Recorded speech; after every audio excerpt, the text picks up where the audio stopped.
So, here we are. Lent. Good old Lent.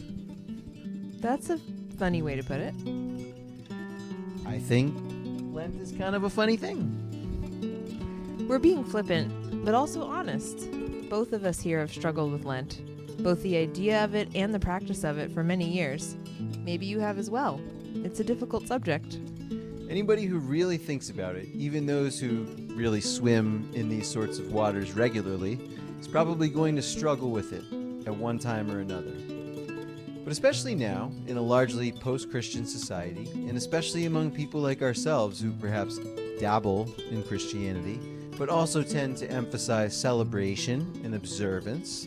Especially those who try to align with the rhythm of the solar year and its wheel. Especially. It's hard to make sense of a holy season that seems so somber, so limiting, maybe even kind of depressing. As the thing that we do as we come to approach the beginning of the spring? I mean, shouldn't we be, happy during this time? Mostly we hear about Lent as a time of sacrifice, of giving up chocolate or alcohol or Facebook, of fasting or abstaining from meat on Fridays, of not having weddings or baptisms, all of which always sounded very negative to me, and still does. Yeah, where's the maple, right? Well, doing a little calendar math in my head, that always comes later, but I take your point. Yes. It's tempting, in fact, to skip over the whole thing, to simply opt out of something that doesn't seem to fit. And yet... Speaking for me, at least, I have each year found myself drawn toward Lent, even without really being able to understand it, without necessarily even being able to endorse it. It was always as though something called me to observe it all, regardless. That's been my experience, at least in recent years as well. The thing is, every time I do it, I'm glad afterwards. And I was never really one for self-sacrifice, perhaps still not these days, but every year I set all these goals for myself. I accomplished about a third of them, and yet, in the end, despite the unfinished goals, my lack of understanding, even my lack of full openness to all these ideas, I always seem to find myself, come Easter, the season that follows, feeling transformed, full of life, suddenly experiencing the ripeness of spring as much within as without. But this year, I said, all right, let's maybe take it to the next level. I wanted to get a little bit more to the bottom of things. I figured maybe if I had those kinds of spiritual results without understanding any of it, without being able to fully commit to any of it, what could I do with those things? Or maybe with more of those things? So I turned to one of my favorite monks, Father Timothy Joyce of Glastonbury Abbey in Hingham. Well, I sent him an email anyways. And I basically just asked, what am I supposed to do with this? How am I supposed to think of Lent? I don't think I can be somber for 7 weeks, Father Tim.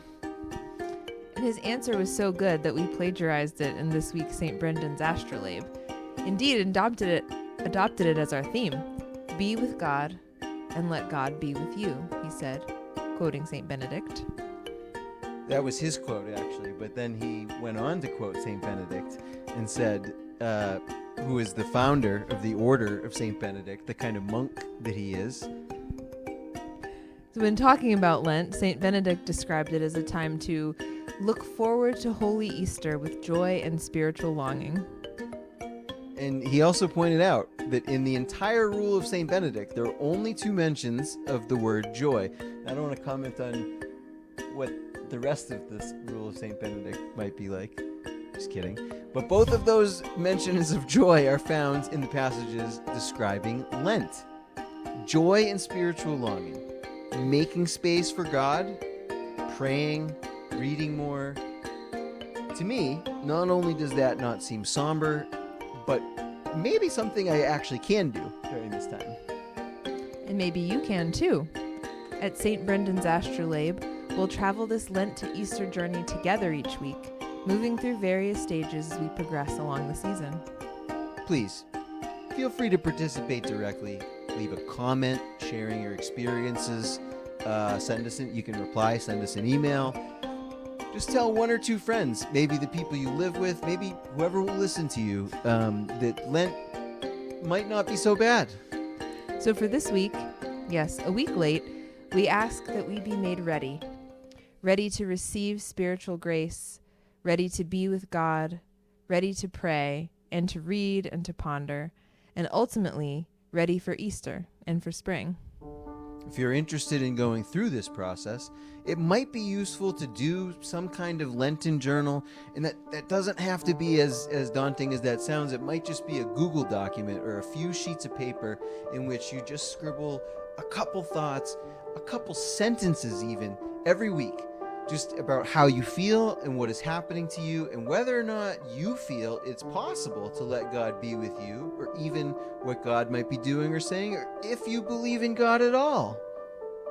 And if you're local, feel free to join us every Sunday morning for service, where we'll explore these themes at a deeper level and in a more participatory way. Spring is coming indeed, and Lent need not be a burden on the way. Don't let it be. Take this opportunity, along with us, to prepare to live fully in the next season of life, and maybe even more than that. Share this time with us. We will never tell you what to find, but we will tell you to go and look, and we might give you a shove in some direction.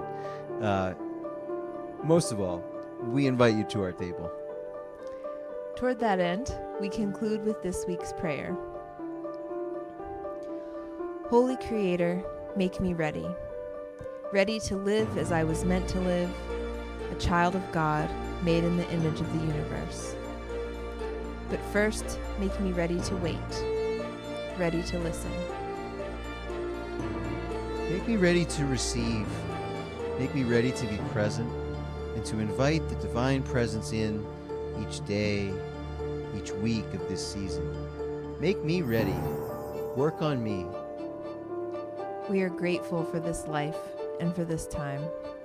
Make us ready to observe it in all the ways we should. Even if we do not understand it, even if we aren't sure that we like it. Make us ready. Bless the steps ahead for us and for all those along with us. Amen. See you next week.